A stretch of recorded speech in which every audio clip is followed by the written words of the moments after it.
ಪಟ ಚಟಪಟ ಅಂತ ಈಸಿಯಾಗಿ ಮಾಡಿ ತೋರಿಸೋದು ಆನಿಯನ್ ಸಮೋಸ. ಇದನ್ನು ನಾವೀಗ ಏನು ಮಾಡ್ತೀವಿ ಗೊತ್ತಾ, ಪಟ್ಟಿ ರೆಡಿ ಮಾಡ್ತೀವಿ. ಇದು ಭಾಳ ಇಂಪಾರ್ಟೆಂಟ್ ಪಟ್ಟಿ. ಎಲ್ಲ ನಡ್ಸಿರೋದು ಏನಿದೆಯಾ ಅದು ಇದು. ಓಕೆ, ಇದನ್ನು ಈಗ ನಾವು ತವಾದಲ್ಲಿ ಹಾಕೋ ನೀಟಾಗಿ ಏನು ಅಪ್ಡೇಟ್ ಮಾಡ್ತೀವಿ. ನೋಡಿ ಇವಾಗ ಏನಾಯ್ತು ಗೊತ್ತಾ, ನಾನು ಹಾಕಿದ ಪಟ್ಟಿಗಳು ಹೆಂಗೆ ಬಂತು. ಈ ದಪ್ಪ ಹೋಲಕ್ಕೆ ಹಾಕಿದ ತಕ್ಷಣ ಇದರಲ್ಲಿರೋ ನೀರಿನ ಅಂಶನೆಲ್ಲ ಎಳೆದು ಬಿಡುತ್ತೆ. ಒಳಗಡೆ ಸ್ಟಫಿಂಗ್ ಎಷ್ಟು ಡ್ರೈ ಇರುತ್ತೋ ಅಷ್ಟು ನಿಮಗೆ ಸಮೋಸ ಒಳ್ಳೆ ಔಟರ್ ನಿಮಗೆ ಕ್ರಿಸ್ಪ್ ಸಿಗುತ್ತೆ. ಬಟ್ ಏನಿಲ್ಲ, ಒಂದು ಪೌಚ್ ರೆಡಿ ಮಾಡ್ಕೋ. ಫಸ್ಟ್ ಇಲ್ಲಿಂದ ಇಟ್ಕೊಬೇಕು, ಇಲ್ಲಿಂದ ಇಲ್ಲಿ ಇಷ್ಟೇ ಒಂದು ಪೌಚ್. ಆಮೇಲೆ ಈ ಸ್ಟಫಿಂಗನ್ನು ನೀಟಾಗಿ ಪ್ರೆಸ್ ಮಾಡಿ ಹಾಕಬೇಕು. ಇದನ್ನು ಲೂಸ್ ಮಾಡಬಾರ್ದು. ಆ್ಯಕ್ಚುಲಿ ಇದನ್ನು ಸ್ವಲ್ಪ ಪ್ರೆಸ್ ಮಾಡಬೇಕು. ಒಳಗಡೆ ನೋಡಿ ಜಸ್ಟ್ ಒಂದು ಲೈನ್ ಅಷ್ಟೇ, ಇದು ಬೆರಳಲ್ಲಿ ಎತ್ಕೊಂಡು ಒಂದೇ ಒಂದು ಫೋಲ್ಡ್ ಅಷ್ಟೇ. ನೋಡಿ ಹಿಂಗೆ ನೋಡಿ, ಜಸ್ಟ್ ಒಂದು ಫೋಲ್ಡ್ ಇಷ್ಟೇ, ಟೈಟಾಗಿ ಮುಗೀತು. ನೋಡಿ ಸಮೋಸ ನಮ್ಮದು ಕರೆಕ್ಟಾಗಿ ಚೆನ್ನಾಗಿ ರೋಸ್ಟ್ ಆಗಿದೆ. ಇಷ್ಟೇ ಕಲರ್ ಇದು. ಕರುಮಲ್ಲ ಸೌಂಡ್ ನೋಡಿ ಹೆಂಗಿದೆ ನೋಡಿ. ಕೇಳ್ತೇವೆ ಸೌಂಡು.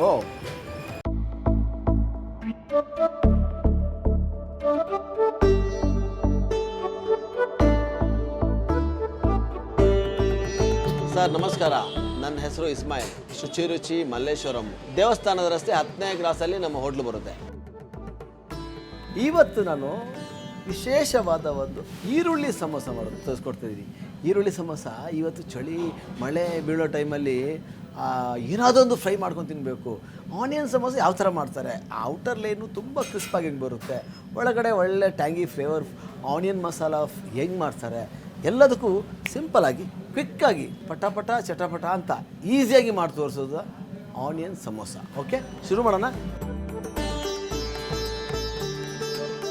ಸ್ಟೆಪ್ 1, ಮೊದಲನೇ ಸ್ಟೆಪ್ ಏನಂದರೆ, ನಾವು ಆ ಪಟ್ಟಿಯನ್ನು ಔಟರ್ ಲೇಯರ್ ಪಟ್ಟಿಯನ್ನು ಯೂಸ್ ಮಾಡ್ತೀವಲ್ಲ, ಕ್ರಿಸ್ಪಾಗಿರುವಂಥ ಪಟ್ಟಿಗೆ ಈ ಮೈದಾದ ಬೇಸ್ ಇದು. ಆ್ಯಕ್ಚುಲಿ ಇದರಲ್ಲಿ ಮೈದಾನೇ ಬರೋದು. ಇದರಲ್ಲಿ ನೀವು ಸಬ್ಸ್ಟಿಟ್ಯೂಟ್ ಆಗಿ ಮೈದಾ ಬದಲಿಗೆ ಗೋಧಿ ಹಿಟ್ಟು, ಜೋಳದ ಹಿಟ್ಟು ಆಗಲ್ಲ, ಪಕ್ಕ ಮೈದಾನೇ. ಯಾಕಂದರೆ ಕೆಲವರು ಕನ್ಫ್ಯೂಷನ್ ಮಾಡಿಬಿಡ್ತಾರೆ. ಆಮೇಲೆ ನಾವು ಮೈದಾ ತಿನ್ನಲ್ಲ, ನಾವು ಜೋಳ ಬಳಸ್ಬೋದಾ ಗೋಧಿ ಹಿಟ್ಟು ಬಳಸ್ಬೋದಾ ಅಂತ. ಆ ಥರ ಆಗಲ್ಲ. ಆಮೇಲೆ ಇದಕ್ಕೆ ಮಿಕ್ಸಿಂಗಲ್ಲಿ ಏನು ಬೇಡ, ಸ್ವಲ್ಪ ಉಪ್ಪನ್ನು ಬಳಸ್ತೀನಿ, ತುಂಬ ಲೈಟಾಗಿ, ಜಾಸ್ತಿ ಇಲ್ಲ. ಆಮೇಲೆ ಔಟರ್ ಲೈನ್ ನಿಮ್ಮ ಕಲರ್ ಏನಕ್ಕೆ ಕ್ರಿಸ್ಪಾಗಿ ಕೆಂಪು ಬರುತ್ತೆ ಅಂದರೆ ಅದಕ್ಕೊಂದು ಪಿಂಚಷ್ಟು ಶುಗರ್, ಜಸ್ಟ್ ಏನು ತುಂಬ ಇಲ್ಲ, ಅದು ತುಂಬ ಒಂದೊಂದು ಸ್ಪೂನ್ ಏನು ಬೇಕಾಗಿಲ್ಲ, 1 ಟೀ ಸ್ಪೂನ್ ಬೇಕಾಗಿಲ್ಲ. ಆಮೇಲೆ ಇದಕ್ಕೆ ನಾವು ಬೇರೆ ಏನು ಇದು ಸೇರ್ಸಂಗಿಲ್ಲ, ಎಣ್ಣೆ ಇಟ್ಟು ಕಲ್ಸೋಕ್ಕೆ ಸೇರ್ಸಂಗಿಲ್ಲ. ನೀರು ಹಾಕ್ಕೊಂಡು ಡೈರೆಕ್ಟ್ ಕಲ್ಸ್ಕೊತಾ ಇದ್ವಿ. ಯಾಕಂದರೆ ನೀರಲ್ಲಿ ಕಲ್ಸ್ಕೊಂಡ್ರೆ ಕ್ರಿಸ್ಪ್ ಜಾಸ್ತಿ ಚೆನ್ನಾಗಿ ಬರೋದು. ಸೊ ನೋಡಿ, ನಾವೆಲ್ಲ ಇನ್ನು ತುಂಬ ಏನು ತಲೆ ಕೆಡಿಸ್ಕೊಳ್ಳೋಂಗಿಲ್ಲ, ಲೈಟಾಗಿ ಹಿಂಗೆ ಸ್ವಲ್ಪ ಚಪಾತಿಗಿಂತ ಗಟ್ಟಿರಬೇಕು, ಕ್ವಿಕ್ಕಾಗಿ ಆಗುತ್ತೆ. ಇದು ಕಲಸಿಟ್ಬಿಡೋ ಅಷ್ಟೊತ್ತಿಗೆ ಈ ಕಡೆಯಿಂದ ಈರುಳ್ಳಿನ ಮಸಾಲ ಹಾಕಿಟ್ಕೊಂಡ್ರೆ ಆ ಕಡೆಯಿಂದ ಪಟ್ಟಿ ತೆಗೆಯೋದು.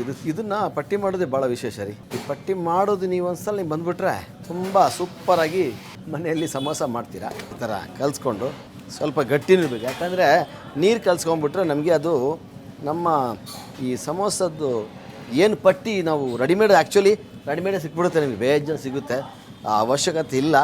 ಹಾಗೂ ಮನೆಯಲ್ಲಿ ಒಂದೊಂದು ಸಲ ನಿಮಗೆ ಮಾಡಬೇಕಂತ ಇಷ್ಟ ಬಂದಾಗ ಅದಕ್ಕೂ ಕೂಡ ನಾನು ಪಟ್ಟಿ ಮಾಡಿ ತೋರಿಸ್ತಾಯಿದ್ದೆ. ಸಹಜವಾಗಿ ಯಾರು ಸಮೋಸ ರೆಡಿ ಮಾಡೋದು ಪಟ್ಟಿ ತೊಗೊಂಡು ಮಾಡ್ತಾರೆ, ಹೌದಾ ಅಲ್ವಾ? ಕರೆಕ್ಟ್ ಅಲ್ವಾ? ನೋಡಿ, ಇದು ಬಂದು ಈ ಅದ ಇರುತ್ತೆ, ಚಪಾತಿಗಿಂತ ಗಟ್ಟಿ ಇದೆ. ಇನ್ನು ಸ್ವಲ್ಪ ಹೊತ್ತು ಬಿಟ್ಟಾಗ ಸಾಫ್ಟ್ ಆಗುತ್ತೆ. ಇದರ ಮೇಲ್ಗಡೆ ಸ್ವಲ್ಪ ಎಣ್ಣೆನ ಚೂರು ಹಿಂಗೆ ಬಳಸ್ಕೊತೇವೆ ಲೈಟಾಗಿ, ಯಾಕಂದರೆ ಅದು ಸಾಫ್ಟ್ ಆಗೋಸ್ಕರ. ನೋಡಿ ಈ ಥರ ಇಟ್ಬಿಟ್ಟು ಇದರಲ್ಲಿ ಒಂದು ಬಟ್ಟೆ ಮುಚ್ಚಿ ಇಟ್ಬಿಟ್ಟು ಆಮೇಲೆ ಮತ್ತೆ ಏನು ಮಾಡ್ಬೇಕಂತ ಇದು ನಮ್ಮ ಹಿಟ್ಟೇನು ಕಲಿಸ್ಕೊಂಡಿದ್ದೀವ, ಇಲ್ಲೆಲ್ಲ ನಮ್ಮದು ಸರ್ಫೇಸ್ ರೆಡಿ ಇದೆ, ನೀಟಾಗಿ ಒರೆಸ್ಕೊಂಡಿದ್ದೀವಿ. ಇದನ್ನು ಸಾಫ್ಟಾಗಿ ನೋಡಿ, ಮೇಲ್ಗಡೆ ಸ್ವಲ್ಪ ಎಣ್ಣೆ ಹಚ್ಕೊಂಡಿದ್ದೆ, ತುಂಬ ಏನು ಹಚ್ಕೊಂಡಿಲ್ಲ, ಲೈಟಾಗಿ. ಈಗ ನಮ್ಮ ಈ ಡೋ ತುಂಬ ಚೆನ್ನಾಗಿ ಸಾಫ್ಟಾಗಿ ನೀಟಾಗಿ ಸೂಪರಾಗಿ ಬಂದಿದೆ. ಇದನ್ನು ಈಗ ನಾವು ನೀಟಾಗಿ ಸ್ವಲ್ಪ ಉಂಡೆ ತೆಗಿಬೇಕು. ಹೆಚ್ಚು ಕಮ್ಮಿ ಚಪಾತಿಗಿಂತ ಸ್ವಲ್ಪ ದೊಡ್ಡ ಉಂಡೆ ನೋಡಿ, ಈ ಥರ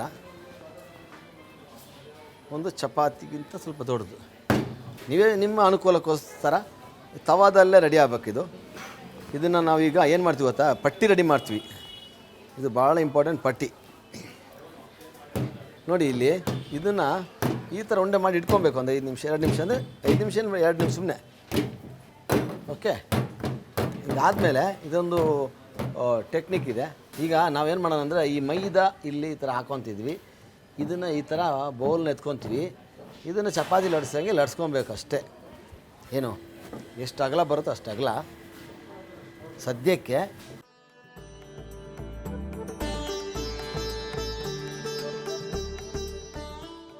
ಈ ಥರ ಮಾಡಿಟ್ಕೊಳ್ಳಿ ಫಸ್ಟು. ಓಕೆ ನೋಡಿ, ಈ ಥರ ಇಲ್ಲಿ ಒಂದು ಮ್ಯಾಜಿಕ್ ಇದೆ, ನಿಮಗೆ ಈಸಿಯಾಗಿ ಆಗುತ್ತೆ. ಈ ಥರ ಲಡ್ಸಿಟ್ಕೊಂಡಿರ್ತೀರಲ್ಲ, ಈ ಲಡ್ಸಿಟ್ಟಿದ್ದಕ್ಕೆ ನಾವೇನು ಮಾಡೋಣ ಅಂದರೆ ಇಲ್ಲಿ ಚೂರು ಲೈಟಾಗಿ ಎಣ್ಣೆ ಹಿಂಗೆ ಹಾಕ್ಕೊಳ್ಳೋದು. ಓಕೆ, ಎಲ್ಲ ಕಡೆ ಹರಡೋದು, ಯಾಕಂದರೆ ಎಲ್ಲ ಕಡೆ ಈವನ್ ಆಗಿರಬೇಕು. ಇದ್ರ ಜೊತೆಗೆ ನಾವು ಎಣ್ಣೆ ಹಾಕಿದ ಮೇಲೆ ಮತ್ತೆ ಇನ್ನೊಂದು ಇಡ್ತೀವಿ ಇಲ್ಲಿ. ಇವಾಗ ನಮಗೆ ಜಾಸ್ತಿ ಕೆಲಸ, ನಾವು ಹೋಟ್ಲಲ್ಲಿ ಪಟ್ಟಿಯೆಲ್ಲ ಮಾಡೋದು 1 by 1 ಮಾಡೋಕ್ಕಾಗೋದೇ ಇಲ್ಲ, ತುಂಬ ಟೈಮ್ ತೊಗೊಳುತ್ತೆ. ಅದಕ್ಕೆ ನಾವು ಒಂದೇ ಸಲ ಇದನ್ನು ಏನು 3 ಪಟ್ಟಿ ಒಂದು ಸಲ ಹಾಕ್ತಾಯಿದ್ದೀವಿ ನೋಡಿ.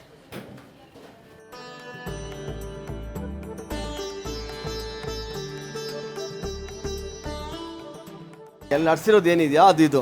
ಓಕೆ, ಇದನ್ನು ಈಗ ನಾವು ತವದಲ್ಲಿ ಹಾಕೊಂಡು ನೀಟಾಗಿ ಏನು ಅಪ್ಡೇಟ್ ಮಾಡ್ತೀವಿ. ಇದು ಏನಾಯ್ತಂದರೆ ಇದು ಬೇಯ್ತಾ ಒಂದೊಂದೇ ಲೇಯರ್ ಬಿಡುತ್ತೆ. ಏನು ನಾವು ಲೇಯರ್ ಒಂದೊಂದು ಇಟ್ಟಿದ್ದೀವೋ ಅದು ಬಿಟ್ಟು ಹಂಗೆ ಆಸೆ ಬರುತ್ತೆ ನೀಟಾಗಿ, ಏನು ಪ್ರಾಬ್ಲಮ್ ಇರಲ್ಲ. ಯಾವುದೇ ಪರೋಟ ದೊಡ್ಡ ನಿಮಗೆ ಈ ಬಲ್ಕ್ ನಿಮ್ಮ ಫ್ಯಾಕ್ಟ್ರಿಗಳಲ್ಲೆಲ್ಲ ಹಿಂಗೆ ಈ ಪಟ್ಟಿ ತೆಗಿಯೋದು ಹಿಂಗೇನೆ, ಇದೇ ಮೆಥಡು ನೋಡಿ. ಇವಾಗ ಏನಾಯ್ತು ಗೊತ್ತಾ, ನಾನು ಹಾಕಿದ ಪಟ್ಟಿಗಳು ಹೆಂಗೆ ಬಂತು ನೋಡಿದ್ರಾ? ಈ ಥರ ಇದು ಪಟ್ಟಿ, ಇದು ಬಂದು ನನಗೆ ಸಮೋಸ ಪಟ್ಟಿ ಅದಾಯ್ತಾ. ಇದೇನು ಇದು ಬೇಯಿಸಂಗಿಲ್ಲ, ಸುಮ್ಮನೆ ಹಿಂಗೆ ಎತ್ತಾಕ್ದೆ. ಸೆಂಟ್ರ್ ಕಟ್ ಮಾಡ್ಕೊಂಡಿದ್ದೀವಿ ಇಲ್ಲಿ ಸೈಡು, ಏನೋ ಈ ಕಡೆ ಅಷ್ಟೇ ಸೈಡ್ ಕಟ್ ಮಾಡ್ಕೊಂಡಿದ್ವಿ, ಯಾಕಂದ್ರೆ ನಿಮ್ಗೆ ನಾನು ಓಕೆ ಡಿವೈಡ್ ಆಯಿತಾ. ಈಗ ನೋಡಿ, ಈ ಸೈಡ್ ಸ್ವಲ್ಪ ಎಕ್ಸ್ಟ್ರಾ ಇರುತ್ತೆ, ಎಲ್ಲ ತೆಗೆದುಬಿಡಿ. ಯಾವುದೇ ಸೈಡಲ್ಲಿರುತ್ತೆ ಎಲ್ಲ ತೆಗೆದುಬಿಡಿ. ನೋಡಿ, ಈ ಥರ ಪಟ್ಟಿ ಬರಬೇಕು, ಒಳ್ಳೆ ಪಟ್ಟಿ ಇದು. ಇಲ್ಲಿಗೆ ನಮ್ಮ ಸಮೋಸ ಪಟ್ಟಿ ರೆಡಿ. ಓಕೆ, ಈಗ ನಾವು ಸಮೋಸ ಪಟ್ಟಿ ರೆಡಿಯಾಗಿದೆ. ಸಮೋಸಕ್ಕೆ ಒಳ್ಳೆ ಸ್ಟಫಿಂಗ್ ಏನು ಬೇಕಲ್ಲ, ಅದು ರೆಡಿ ಆಗಬೇಕಲ್ವಾ. ಬರೀ ಸಮೋಸ ರೆಡಿ, ಪಟ್ಟಿ ರೆಡಿ ಆದಮೇಲೆ ಹೆಂಗೆ ತಿಂತೀರಾ ಮಾಡಬೇಕಲ್ವಾ ಪ್ರೊಸೀಜರ್, ಅದು ಹೇಳ್ಕೊಡ್ತೀನಿ. ಸಿಂಪಲ್ ಆಗಿದೆ. ಓಕೆ, ಇದಕ್ಕೇನು ತುಂಬ ನಾವು ಬಾಣಲೆ ಇಟ್ಕೊಬೇಕು, ಫ್ರೈ ಮಾಡಬೇಕು. ಆನಿಯನ್ ಸಮೋಸಕ್ಕೆ ಇಲ್ಲವೇ ಇಲ್ಲ. ಪಟ್ಟಿ ರೆಡಿ ಆಯಿತಾ, ಹಸಿ ಎಲ್ಲ ರಾ ವೆಜಿಟೇಬಲ್ಸು, ರಾ ಮಸಾಲ, ರಾ ಆನಿಯನು, ಅದು ಔಟರ್ ಮಾತ್ರ ಕ್ರಿಸ್ಪ್ ಆಗುತ್ತೆ, ಒಳಗಡೆ ಸ್ಟಫಿಂಗ್ ಕಂಪ್ಲೀಟ್ ನಿಮಗೆ ಒಂಥರ ಟ್ಯಾಂಗಿಯಾಗಿ ಫ್ಲೇವರ್ಡ್ ಆಗಿರುತ್ತೆ. ಅದಕ್ಕೆ ಈರುಳ್ಳಿ ಸಮೋಸ ತುಂಬ ಇಷ್ಟಪಡೋ ಜನ. ಚಳಿ ಮಳೆಗಾಲದಲ್ಲಿ ತುಂಬ ಡಿಮ್ಯಾಂಡ್ ಅದಕ್ಕೆ ಬಿಡಿ. ಆ್ಯಕ್ಚುಲಿ ಸೌತ್ ಹೋಟ್ಲಲ್ಲಿ ಜಾಸ್ತಿ ಮಾಡಲ್ಲ ಅದು. ಇದನ್ನು ಸಹಜವಾಗಿ ನಾವು ಎಲ್ಲಿ ನೋಡ್ತೀವಿ ಅಂದರೆ ಈ ಶಿವಾಜಿನಗರದಲ್ಲಿ ಈ ರಂಜಾನ್ ಟೈಮಲ್ಲಿ, ನಾವು ಏನು ಮಾಡ್ತೀವಿ ಅಂದರೆ ಉಪವಾಸ ಟೈಮಲ್ಲಿ ಫಾಸ್ಟಿಂಗ್ ಬ್ರೇಕ್ ಮಾಡ್ತೀವಲ್ಲ, ಅಂಥ ಟೈಮಲ್ಲಿ ಇದನ್ನ ಬಳಸುವಂಥದ್ದು. ನೋಡಿ, ಇದಕ್ಕೆ ನಾನು ಈರುಳ್ಳಿ ತೊಗೊಂಡಿದ್ದೀನಿ. ತುಂಬ ಫೈನ್ ರಫ್ ಇದು ಬೇಡ, ಸ್ವಲ್ಪ ಸೆಮಿ ರಫ್ ಆಗಿ ಮಾಡ್ಕೊಳ್ಳಿ. ಯಾಕಂದರೆ ಈರುಳ್ಳಿ ಕಚ್ಬೇಕಾದ್ರೆ ಫ್ಲಫಿಯಾಗಿ ಸಿಗಬೇಕು. ನೀವು ತುಂಬ ನೈಸ್ ಮಾಡಿದರೆ ಏನೂ ಸಿಗಲ್ಲ ಬಾಯಿಗೆ. ಸೊ ಅದಕ್ಕೋಸ್ಕರ ನಾವೇನು ಮಾಡ್ತೀವಿ ಅಂದರೆ ನೋಡಿ, ಸ್ಟಾರ್ಟಿಂಗ್ ನೋಡ್ಕೊಳ್ಳಿ. ಈರುಳ್ಳಿ ಒಂದು 4 ಈರುಳ್ಳಿ ಹಾಕ್ಕೊಂಡಿದ್ದೀವಿ. ಸುಮ್ಮನೆ ಒಂದು ಅರ್ಧ ಟೀ ಸ್ಪೂನಷ್ಟು ಶುಂಠಿ ಬೆಳ್ಳುಳ್ಳಿ ಪೇಸ್ಟ್ ಹಾಕ್ಕೊತೀವಿ. 2 ಮಿಕ್ಸ್ ಇದೆ ನೋಡ್ಕೊಳ್ಳಿ. ಇದಕ್ಕೆ ನಾವು ಬಟಾಣಿ ಹಾಕ್ಕೊತಾ ಇದ್ದೀವಿ, ಗ್ರೀನ್ ಪೀಸು 1 ಮುಷ್ಟಿ ಹಾಕ್ಕೊತೀವಿ. ಬಟಾಣಿ ಚೆನ್ನಾಗಿದ್ದರೆ ಚೆನ್ನಾಗಿರುತ್ತೆ. ಆಮೇಲೆ ಕರಿಬೇವನ್ನು ಕಟ್ ಮಾಡಿರುವಂಥ ಕರಿಬೇವು ಸ್ವಲ್ಪ ಒಂದಿಷ್ಟು ಹಾಕ್ಕೊಂಡಿದ್ವಿ. ಆಮೇಲೆ ಪುದೀನ ಎಲೆ ಅದು ಅಷ್ಟೇ ಒಂದು ಅರ್ಧ ಮುಷ್ಟಿ. ಎಲ್ಲ ಮಿಕ್ಸ್ ಆಯಿತಾ? ಇದನ್ನೆಲ್ಲ ಈ ಥರ ಹಾಕ್ಕೊಂಡು ಮಿಕ್ಸ್ ಮಾಡ್ಕೊಳ್ಳಿ, ಚೆನ್ನಾಗಿ ಮಿಕ್ಸ್ ಮಾಡ್ಕೊಳ್ಳಿ. ಒಂದು ಸ್ವಲ್ಪ ಸಬ್ಸಿಗೆ ಸೊಪ್ಪು ಹಾಕ್ಕೊತಾ ಇದ್ದೀನಿ. ಕೊತ್ತಂಬರಿ ಸೊಪ್ಪಲ್ಲ, ಇದು ಸಬ್ಸಿಗೆ ಸೊಪ್ಪು. ಇದು ಒಂದು ಒಳ್ಳೆ ಫ್ಲೇವರ್ ಕೊಡುತ್ತೆ. ಅರ್ಥ ಆಯ್ತಾ? ಇದಾಯಿತು. ಇದಾದಮೇಲೆ ನಾವೇನು ಮಾಡ್ತೀವಿ ಗೊತ್ತಾ, ಇದನ್ನೆಲ್ಲ ಆದಮೇಲೆ ಇದಕ್ಕೆ ನಾವು ಚಿಲ್ಲಿ ಪೌಡರ್ ಹಾಕ್ಕೊತಾ ಇದ್ದೀನಿ. ಚಿಲ್ಲಿ ಪೌಡರ್ ನಾನು ನೋಡಿ, ಇದರಲ್ಲಿ ತುಂಬ ಖಾರ ಏನು ಬೇಕಾಗಿಲ್ಲ. ಹಂಗೂ 1 ಟೀ ಸ್ಪೂನಷ್ಟು ಚಿಲ್ಲಿ ಪೌಡ್ರ್. ನೀರಿನ ಅಂಶ ಇದರಲ್ಲಿ ಇರುತ್ತೆ ಅಲ್ವಾ, ಈರುಳ್ಳಿಯಲ್ಲೆಲ್ಲ ನೀರಿನ ಅಂಶ ಇರುತ್ತೆ ಅಲ್ವಾ. ಸ್ವಲ್ಪ ಉಪ್ಪು ಹಾಕ್ಕೊಂಡಿದ್ವಿ, ರುಚಿ ತಕ್ಕಷ್ಟು ಉಪ್ಪು, ಅದು ನಿಮ್ಮ ಅಂದಾಜಲ್ಲಿ ನೋಡ್ಕೊಂಡು ಹಾಕ್ಕೊಳ್ಳಿ, ಗೊತ್ತಾಗುತ್ತೆ ನಿಮಗೆ. ಇವಾಗ ಇದರಲ್ಲಿ ನಾವೇನು ಗೊತ್ತಾ, ಈ ನೀರಿನ ಅಂಶ ಎಳಿಬೇಕು. ಅದಕ್ಕೆ ನಾವು ದಪ್ಪ ಅವಲಕ್ಕಿನ ಹಾಕ್ತಾಯಿದ್ದೀವಿ ನೋಡಿ, 1 ಮುಷ್ಟಿ ದಪ್ಪ ಅವಲಕ್ಕಿ. ಈ ದಪ್ಪ ಅವಲಕ್ಕಿ ಹಾಕಿದ ತಕ್ಷಣ ಇದರಲ್ಲಿರೋ ನೀರಿನ ಅಂಶನೆಲ್ಲ ಎಳೆದು ಬಿಡುತ್ತೆ. ಒಳಗಡೆ ಸ್ಟಫಿಂಗ್ ಎಷ್ಟು ಡ್ರೈ ಇರುತ್ತೋ ಅಷ್ಟು ನಿಮಗೆ ಸಮೋಸ ಒಳ್ಳೆ ಔಟರ್ ನಿಮಗೆ ಕ್ರಿಸ್ಪ್ ಸಿಗುತ್ತೆ. ಸ್ವಲ್ಪ ಶುಂಠಿ ಕಟ್ ಮಾಡಿರೋದು, ಚಿಕ್ಕದಾಗಿ ಕಟ್ ಮಾಡಿ ಶುಂಠಿ ಪುಡಿ ಮಾತ್ರ. ಇದು ಮಧ್ಯೆ ಬಾಯಿ ಸಿಗುತ್ತೆ. ಜಾಸ್ತಿ ಏನು ಬೇಡ, ಸುಮ್ಮನೆ ಅರ್ಧ ಟೀ ಸ್ಪೂನ್ ಅಷ್ಟೇ ಸಾಕು. ನೋಡಿದ್ರಾ, ಎಲ್ಲ ಆಯಿತು. ಉಪ್ಪು ಹಾಕಿದ್ದೀವಿ, ಸ್ವಲ್ಪ ಅರಿಶಿನ ಪುಡಿ ಮಿಕ್ಸ್ ಮಾಡ್ಬೇಕಿನ್ನು. ಅರಿಶಿನ ಪುಡಿ ಹಾಕ್ಕೊತಾ ಇದ್ದೀನಿ. ಇದಕ್ಕೆ ಎಲ್ಲನ ಒಟ್ಟಿಗೆ ಮಿಕ್ಸ್ ಮಾಡಿಕೊಂಡು ಈ ಸ್ಟೇಜಲ್ಲಿ ನೀವು ನೋಡಿ ಎಷ್ಟು ಕಲರ್ಫುಲ್ಲಾಗಿ ಬಂತು. ನೀವು ಯಾವುದೇ ಸಮೋಸ, ಆನಿಯನ್ ಸಮೋಸ ತಿನ್ನಿ, ಇದೇ ಕಲರ್ ಇರುತ್ತೆ ರೆಸ್ಟೋರೆಂಟಲ್ಲಿ. ಸ್ವಲ್ಪ ಕೊತ್ತಂಬರಿ ಸೊಪ್ಪು ಹಾಕ್ಕೊತಾ ಇದ್ದೀನಿ. ಇದೆಲ್ಲ ಹಾಕಿದ ಮೇಲೆ ನಮ್ಮ ಅವಲಕ್ಕಿ ಹಾಕಿದ್ದು ಎಲ್ಲ ಡ್ರೈ ಆಯಿತು ನೋಡಿ. ಸುಕ್ಕ ಆಯ್ತು ನೋಡಿ. ಇಲ್ಲಿಂದ ನಾವು ನೆಕ್ಸ್ಟು ಸಮೋಸ ಕಟ್ಟೋ ಸ್ಟೇಜಿಗೆ ಬಂದ್ಬಿಡೋಣ ಆಯಿತಾ. ಈ ಸಮೋಸಕ್ಕೆ ಒಂದು ಗಮ್ ರೆಡಿ ಮಾಡ್ತಾರೆ ಅಂಟ್ಸೋಕ್ಕೆ, ಗೊತ್ತಾಯ್ತಲ್ಲ, ಈ ವಾಲ್ ಪೋಸ್ಟಲ್ಲಿ ಅಂಟಿಸ್ತಾರಲ್ಲ ಆ ಥರ ಸಮೋಸನ ಅಂಟ್ಸೋಕ್ಕೆ ಒಂದು ಗಮ್ ರೆಡಿ ಆಗುತ್ತೆ. ಆ ಗಮ್ ಇಷ್ಟೇ, ನೀರು ಹಾಕ್ತೀವಿ, ಮೈದಾ ಹಾಕ್ತೀವಿ, ಕಲಿಸ್ಕೊತೀವಿ. ಇದು ಕಲಿಸ್ಕೊಂಬಿಟ್ರೆ ಇದೇ ಒಂದು ಗಮ್ಮು. ಇದು ಸಮೋಸ ನಾವು ಕಟ್ತೀವಲ್ಲ, ಈ ಸಮೋಸ ಕಟ್ಟೋಕ್ಕೆ ಬಳಸುವಂಥದ್ದೇ ಇದು. ಇಷ್ಟೇ ನೋಡಿ. ಈಗ ಸಮೋಸ ಕಟ್ಟುವಂಥದ್ದು ಒಂದು ಸ್ವಲ್ಪ ಟಫ್ ಇದೆ ಅಂತ ಅಂದ್ಕೊತೀವಿ, ಬಟ್ ಏನಿಲ್ಲ, ಒಂದು ಪೌಚ್ ರೆಡಿ ಮಾಡ್ಕೋ. ಫಸ್ಟ್ ಇಲ್ಲಿಂದ ಇಟ್ಕೊಬೇಕು, ಇಲ್ಲಿಂದ ಇಲ್ಲಿಗೆ, ಇಲ್ಲಿಂದ ಇಲ್ಲಿ, ಇಷ್ಟೇ ಒಂದು ಪೌಚ್. ಆಮೇಲೆ ಈ ಸ್ಟಫಿಂಗನ್ನು ನೀಟಾಗಿ ಪ್ರೆಸ್ ಮಾಡಿ ಹಾಕಬೇಕು. ಇದನ್ನು ಲೂಸ್ ಮಾಡಬಾರ್ದು. ಆ್ಯಕ್ಚುಲಿ ಇದನ್ನು ಸ್ವಲ್ಪ ಪ್ರೆಸ್ ಮಾಡಬೇಕು ನೋಡಿ. ಈ ಪ್ರೆಸ್ ಮಾಡಿದಾಗ ನೀಟಾಗಿ ಕರೆಕ್ಟಾಗಿ ಕೂತ್ಕೊಳ್ಳುತ್ತೆ.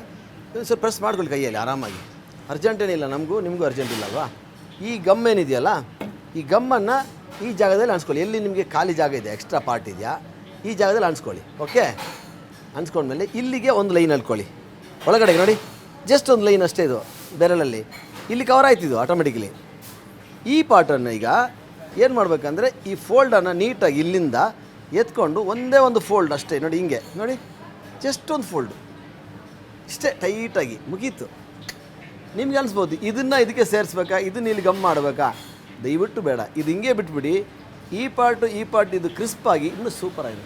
ನಮ್ಮ ಕಿಚನಲ್ಲಿ ನಾವು ಬಳಸುವಂಥದ್ದು ಸನ್ಫ್ಲವರ್ ಆಯಿಲು ತುಂಬ ಚೆನ್ನಾಗಿರೋದನ್ನೇ ನಾವು ಹೋಟ್ಲಲ್ಲಿ ಬಳಸ್ತಾ ಇದ್ದೀವಿ.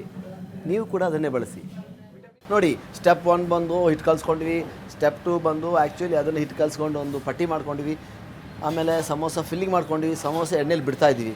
ಈ ಸ್ಟೇಜ್ ತನಕ ಎಲ್ಲ ಅದ್ಭುತವಾಗಿ ಪ್ರೀತಿಯಿಂದ ಸೂಪರಾಗಿ ತೋರಿಸ್ಕೊಟ್ಟಿದ್ದೀವಿ ನಿಮಗೆ. ಎಲ್ಲ ತುಂಬ ಚೆನ್ನಾಗಿ ಬಂದಿದೆ ನೋಡಿ. ಫೋಲ್ಡಿಂಗ್ ಕೂಡ ಸಖತ್ ಬಂದಿದೆ. ಈ ಪಟ್ಟಿ ನೀವು ಸ್ಟೋರ್ ಮಾಡಿ ಇಟ್ಕೊಬೋದು, ಸ್ಪ್ರಿಂಗ್ ರೋಲ್ ಮಾಡ್ಕೊಬೋದು. ಇದರಲ್ಲಿ ಸಮೋಸ ಹಿಂಗೆ ಮಾಡ್ತಾ ಉಲ್ಟಾ ಮಾಡ್ಕೊಳ್ಳಿ. ಏನು ತುಂಬ ತಣ್ಣಗಿರೋ ಎಣ್ಣೆಯಲ್ಲೂ ಬೇಯೋದು ಬೇಡ, ಇದು ಸ್ವಲ್ಪ ಬಿಸಿ ಎಣ್ಣೆಯಲ್ಲೂ ಬೇಯಬೇಕು. ಕಲರ್ ಬರಬೇಕು, ಚೆನ್ನಾಗಿ ಕೆಂಪು ಬರಬೇಕು. ಕೆಂಪು ಬಂದರೆ ಒಳ್ಳೆ ಸಮೋಸ, ಆನಿಯನ್ ಸಮೋಸ ರೆಡಿ ಅಂತ ಅರ್ಥ ನೋಡಿ. ಸಮೋಸ ನಮ್ಮದು ಕರೆಕ್ಟಾಗಿ ಚೆನ್ನಾಗಿ ರೋಸ್ಟ್ ಆಗಿದೆ. ಇಷ್ಟೇ ಕಲರ್ ಇದು. ಇನ್ನೂ ಸ್ವಲ್ಪ ಕೆಂಪು ಬರುತ್ತೆ, ಬಟ್ ಸಾಕು, ಸ್ಟ್ಯಾಂಡರ್ಡ್ ಇರಲ್ಲ, ತುಂಬ ಕಪ್ಪಾಗಿರುತ್ತೆ ಒಂಥರ. ಸೊ ನಮಗೆ ಇಷ್ಟು ಸಾಕು. ಅದ್ಭುತವಾಗಿದೆ, ಒಳ್ಳೆಯ ಕಲರ್ಫುಲ್ ಆಗಿದೆ ಸಮೋಸ. ಅಂದರೆ ಕ್ರಿಸ್ಪಾಗಿ ಬ್ಯೂಟಿಫುಲ್ಲಾಗಿ ಬಂದಿದೆ. ನೋಡಿದ್ರಲ್ಲ ನೋಡಿ, ಇದರಲ್ಲಿ ಏನು ಮುಚ್ಚುಮರನೇ ಇಲ್ಲ. ತುಂಬ ಚೆನ್ನಾಗಿ ಅದ್ಭುತವಾಗಿ ಸಮೋಸ ಬಂದಿದೆ. ನಮ್ಮ ಸ್ಟ್ರೀಟಲ್ಲಿ ಸಿಗೋ ಸಮೋಸ ಥರನೇ ಇದೆ. ಸ್ವಲ್ಪ ಕಲರ್ಫುಲ್ಲಾಗಿ ರೋಸ್ಟ್ ಆಗಿ ತೆಗೆದಿದೆ, ಯಾಕಂದರೆ ಸ್ವಲ್ಪ ವೈಟ್ ತೆಗಿದ್ರೆ ನಮ್ಗೆ ಇಷ್ಟ ಆಗಲ್ಲ. ನಮ್ಗೆ ಸ್ವಲ್ಪ ಕಲರ್ಫುಲ್ ರೋಸ್ಟ್ ಆಗಿರ್ಬೇಕು ನೋಡಿ. ಇದಕ್ಕೆ ನಾವು ತುಂಬ ಬಿಸಿ ಎಣ್ಣೆಯಲ್ಲೇ, ಇದು ತುಂಬ ಬಿಸಿ ಅಲ್ಲ, ಒಂದು ಮೀಡಿಯಮ್ ಬಿಸಿಯಲ್ಲಿ ಎಣ್ಣೆ ಬಿಸಿ ಮಾಡ್ಬೇಕು ನೋಡಿ. ಸೌಂಡ್ ನೋಡಿರಿ, ಕುರುಮಲ್ಲ ಸೌಂಡ್ ನೋಡಿ ಹೆಂಗಿದೆ ನೋಡಿ. ಈ ಪಟ್ಟಿ ಇದೆಯಲ್ಲ, ಈ ಹೊರಗಡೆ ಎಕ್ಸ್ಟ್ರಾ ಬಂದಿರೋದನ್ನು ಫೋಲ್ಡ್ ಮಾಡಿ ಇದು ಮಾಡಬೇಡಿ, ಹಿಂಗೆ ಬಿಟ್ಬಿಡಿ ನೋಡಿ. ಸಖತ್ತಾಗಿದೆ. ಓಕೆ,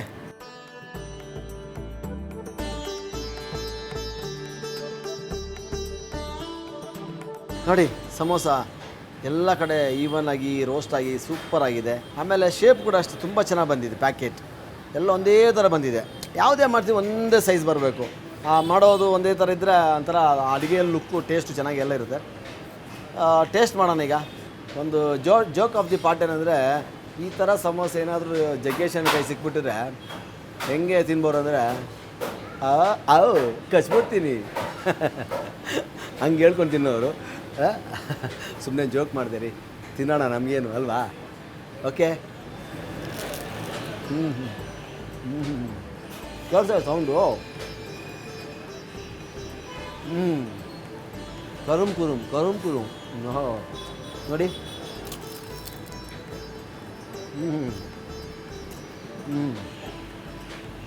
ಆ ಪುದೀನ ಒಡೆಯೋ ಹಾಕಿರೋಂದು ಶುಂಠಿ ಪುಡಿ, ಆ ಮಸಾಲೆಗಳು ಎಲ್ಲ ಸಖತ್ತಾಗಿ ಒಳ್ಳೆ ಫ್ಲೇವರ್ ಬರ್ತಾಯಿದೆ. ಹೊರಗಡೆ ಔಟ್ರ್ ಪಾರ್ಟ್ ಅಂತೂ ಒಳ್ಳೆ ಕ್ರಿಸ್ಪಾಗಿದೆ. ತುಂಬ ಚೆನ್ನಾಗಿದೆ. ಓಕೆ, ಅದ್ಭುತವಾದ ಸಮೋಸ ಎಲ್ಲ ರೆಡಿ ಮಾಡಿ ನಿಮ್ಮ ಕಣ್ಮುಂದೆ ತೋರಿಸಿದ್ದೀನಿ. ಇದೇ ಥರ ಇನ್ನೂ ಹಲವಾರು ರೆಸಿಪಿಗಳನ್ನು ನಿಮಗೆ ನಾವು ತೋರಿಸ್ಕೊಡ್ತೀವಿ. ಇನ್ನೂ ಅದ್ಭುತವಾದ ರೆಸಿಪಿಗಳ ಜೊತೆಗೆ ನಿಮ್ಮ ಜೊತೆ ಬರ್ತಾಯಿದ್ದೀನಿ ನಾನು. ಅಲ್ಲಿ ತನಕ ಸಮೋಸ ತಿಂತಾನೇ ಇರಿ. ಏನಪ್ಪ ಸಮೋಸ ನಾವು ಮನೆಯಲ್ಲೇ ಮಾಡ್ಕೊಬೇಕು, ತಿನ್ನಬೇಕು ಅಂದರೆ ಬೇಜಾರು. ಇಷ್ಟು ಉದ್ದ ರೆಸಿಪಿ ಪಟ್ಟಿ ಮಾಡು, ಸಮೋಸ ಕಟ್ಟು, ಫ್ರೈ ಮಾಡು, ತಿನ್ನಬೇಕು, ಎಲ್ಲ ರಾಮಾನ್ಯಗಳು ಬೇಡ. ರುಚಿಗೊಂದು ವಿಸಿಟ್ ಮಾಡಿರಿ. ನಿಮಗೆ ಸಮೋಸ ಜೊತೆಗೆ ಇನ್ನೂ ಬೇಜಾನ್ ವೆರೈಟಿಗಳು, ಅಂದರೆ ಚೈನೀಸಿಂದ ಹಿಡಿದು ನೂಡಲ್ಸಿಂದ ಹಿಡಿದು ನಮ್ಮ ಹೋಟ್ಲಿಗೆ ಬನ್ನಿ, ಒಳ್ಳೊಳ್ಳೆ ಐಟಮನ್ನು ರುಚಿ ನೋಡಿ ಎಂಜಾಯ್ ಮಾಡಿ. ಅಲ್ಲಿ ತನಕ ಮುಂದಿನ ರೆಸಿಪಿಗೋಸ್ಕರ ನಮ್ಮನ್ನು ಕಾಯ್ತಾ ಇರಿ. ನಮಸ್ಕಾರ.